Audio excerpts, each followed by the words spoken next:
कि ईश्वर ने मुझको हिदायत दी, तो ईश्वर की ही प्रेरणा थी कि सबसे पहले मैंने इस्लाम के अंतिम पैगंबर हजरत मोहम्मद सल्लल्लाहु अलैहि वसल्लम की जीवनी पढ़ी।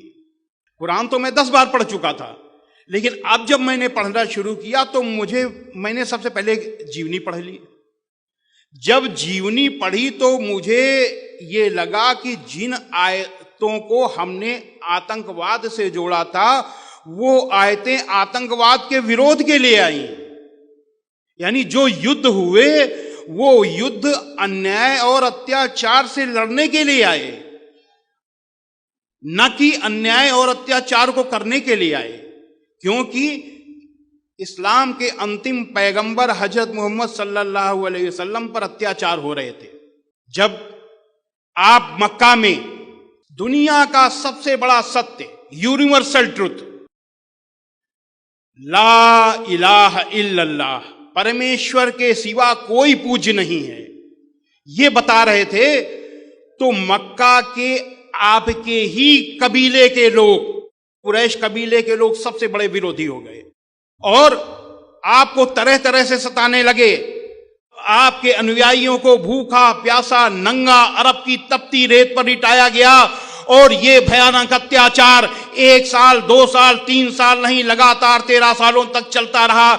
लेकिन धन्य है हजरत मोहम्मद सल्लल्लाहु अलैहि वसल्लम, जिन्होंने अपने अनुयायियों से कहा सब्र करो, सब्र करने वालों के साथ अल्लाह है।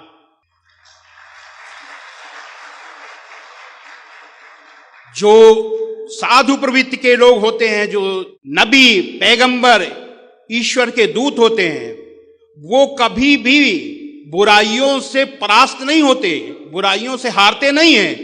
समय को अनुकूल देखकर कुछ समय के लिए बुराई से दूर हो जाते हैं और जब समय अनुकूल होता है तो फिर उस बुराई को समाप्त करते हैं। तब जब हजरत मोहम्मद सल्लल्लाहु अलैहि वसल्लम ने देखा कि मक्का में अभी समय अनुकूल नहीं है, तो आप मक्का से मदीना चले गए।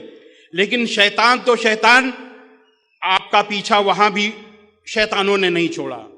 आपने एक संधि की, समझौता किया, और समझौता अपनी शर्त पर नहीं उनकी शर्त पर किया। जितनी उन्होंने शर्तें ला दी, सारी की सारी शर्तें मान ली, इसलिए मान ली कि शांति स्थापित हो जाए। 13 साल तक लगातार अत्याचार अन्याय सहने के बाद किसके लिए सहा?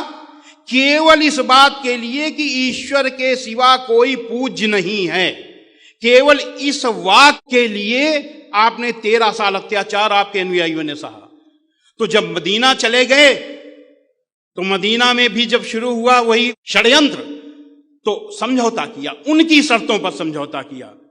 समझौता करने के बाद भी उन्होंने समझौता तोड़ दिया और फिर लड़ाई की तैयारी, फिर वही षड्यंत्र शुरू हो गए। तब कुरान मजीद में अल्लाह का, ईश्वर का आदेश आया हजरत मोहम्मद सल्लल्लाहु अलैहि वसल्लम पर। कुरान मजीद के सूरा 22 आयत नंबर 39 में, जिन मुसलमानों से खामखा लड़ाई की जाती है उनको इजाजत है कि वे भी लड़ें, क्योंकि उनके साथ जुल्म हो रहा है। जब सारे रास्ते बंद हो गए, यही तो हुआ था महाभारत में, जब कौरवों ने पांडवों पर अन्याय किया। पांडव कौरवों के पिता धृतराष्ट्र, जो कि राजा थे, उनके पास गए और कहा ये हमारे साथ अन्याय हुआ है। तो उनको अपने बच्चे का मोह था, धृतराष्ट्र को। उन्होंने सोचा मेरा बच्चा है, मैं इनकी बात क्यों सुनूं। उन्होंने कहा आप लोग जानो, दुर्योधन जाने। कहे नहीं, आप अगर चाहिए तो, आप अगर राजा हैं, अगर आप निर्णय दे देंगे तो ये लड़ाई बच जाएगी। नहीं नहीं नहीं, आप दुर्योधन से बात करो, उन्हीं से बात करो। वो लोग चले आए। श्री कृष्ण जी ने कहा कि चलो एक बार हम लोग दुर्योधन के पास भी चलते हैं। दुर्योधन कौरवों के सबसे बड़े भाई थे और राज्य के उत्तराधिकारी थे, शहजादे थे।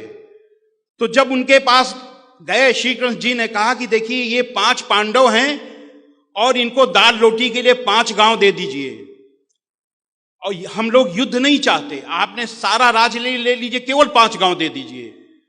तो दुर्योधन ने कहा सुई की नोक के बराबर भी अगर आपको जमीन चाहिए तो युद्ध करना पड़ेगा, जंग लड़नी पड़ेगी।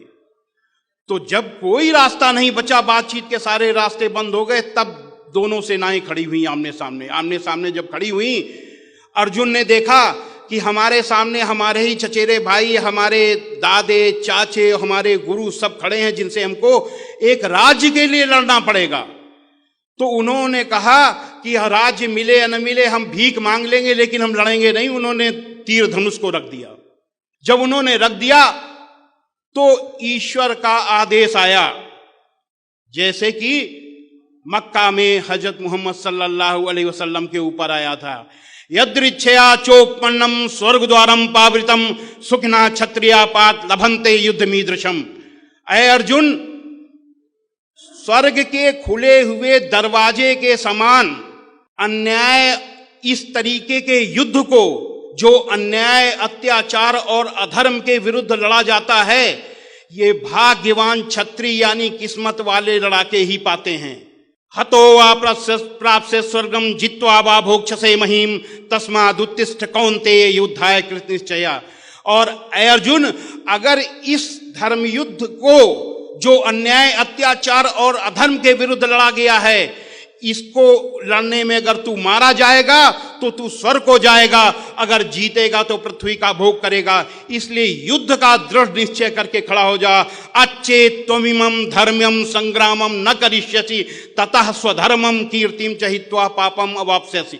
किंतु यदि तू इस धर्मयुक्त संग्राम को, इस धर्मयुद्ध को नहीं करेगा तो जो तेरा यश है कि तू बहुत बड़ा तीरंदाज है, तेरा यश समाप्त हो जाएगा, तेरा धर्म खत्म हो जाएगा और तू पाप को प्राप्त होगा और नरक को जाएगा।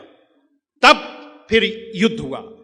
ठीक इसी तरीके से वहां राज्य के लिए युद्ध था, यहां ला इलाहा इल्लल्लाह, परमेश्वर के सिवा कोई पूज्य नहीं है, इसके लिए युद्ध शुरू हुआ। क्योंकि बातचीत के सारे रास्ते बंद हो गए। धर्म युद्ध मर्यादित होता है, इसलिए सूरा 2 आयत नंबर 190 में इस युद्ध को मर्यादित किया अल्लाह ने कि जो लोग तुमसे लड़ते हैं तुम भी खुदा की राह में उनसे लड़ो, मगर ज्यादती न करना, कि ज्यादती करने वालों को अल्लाह नापसंद करता है। इसीलिए हजरत मोहम्मद सल्लल्लाहु अलैहि वसल्लम ने मदीने के 10 साल के प्रवास में जितनी भी लड़ाइयां लड़ी, बड़ी लड़ाई को बचाने के लिए छोटी छोटी लड़ाइयां लड़ी। ये नहीं कि और जैसे वहां लड़ाई अधर्म के लिए, अधर्म को समाप्त करने का, ऐसे ही अधर्म को समाप्त करने, अन्याय अत्याचार को समाप्त करने, बड़ी लड़ाई को रोकने के लिए, शांति की स्थापना के लिए, अशांति के रोकने के लिए, एक बड़ी हिंसा को रोकने के लिए छोटी हिंसा की गई। और बड़ी हिंसा को जब रोकने के लिए छोटी हिंसा की जाती है तो वो अहिंसा होती है, हिंसा नहीं होती। तो जब वो उस लड़ाई में मुसलमानों की तरफ से केवल 259 लोग और गैर मुसलमानों की तरफ से 759 लोग, इधर से 259 लोग शहीद हुए और 759 लोग उधर मारे गए, यानी कुल मिलाकर के 1018 लोगों की जान गई। केवल 1018। 10 साल में जितनी भी लड़ाइयां हुई केवल इतना यह मर्यादित युद्ध था। अब जब हमने ये देखा कि यह है जिहाद, जिहाद की परिभाषा हमें अपने आप मालूम हो गई आपकी जीवनी पढ़ने के बाद, कि अन्याय, अत्याचार और आतंकवाद को रोकने के लिए जब सारे प्रयास विफल हो जाएं तो जो अंतिम प्रयास युद्ध का होता है वो जिहाद का युद्ध होता है। जिहाद में केवल युद्ध नहीं है, जिहाद का मतलब है कि अन्याय अत्याचार के विरुद्ध कोई भी प्रयास करो, किसी भी तरीके का प्रयास, वो जिहाद है। लेकिन अगर युद्ध कर रहे हैं तो ये युद्ध है, और ये श्रीमद् भगवत गीता में के आदेश के एकदम अनुकूल है।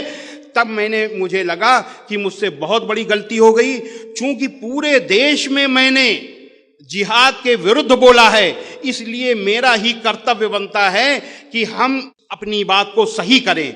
इसके लिए हमने गहराई से इस्लाम का अध्ययन किया, सनातन वैदिक धर्म के बारे में हम सब जानते थे, और हमने ये तय किया कि हम लोगों को बताएंगे। क्यों? आप जरा सोचिए कि इस देश में 25 करोड़ मुसलमान हैं और 1 अरब 7 करोड़ के लगभग हिंदू हैं। अगर इनमें इस तरीके से वैमनस्य फैल जाए और ये आतंकवादी बन जाएं या दूसरा इनसे नफरत करने लगे इस देश का बहुसंख्यक समुदाय और ये झगड़ा शुरू हो जाए, तो हमारा चलना फिरना उठना बैठना सब कुछ ठप हो जाएगा, ये देश ठहर जाएगा, ये देश बर्बाद हो जाएगा। ये मैंने सोचा तो मुझे लगा कि श्रीमद् भगवत गीता, श्री रामचरितमानस, इस पर बोलने वाले बहुत लोग हैं, किसी को इस हिंदू मुस्लिम एकता पर भी बोलना चाहिए। मैंने एक संगठन बनाया, हिंदू मुस्लिम जन एकता मंच, और इस तरीके की बातें मैंने शुरू की, आग में पानी डालना शुरू किया हमने। वीडियो के नीचे सब्सक्राइब के बटन पर क्लिक करें, बेल के आइकॉन पर क्लिक कीजिए ताकि हर नई वीडियो की नोटिफिकेशन आपको मिल जाए।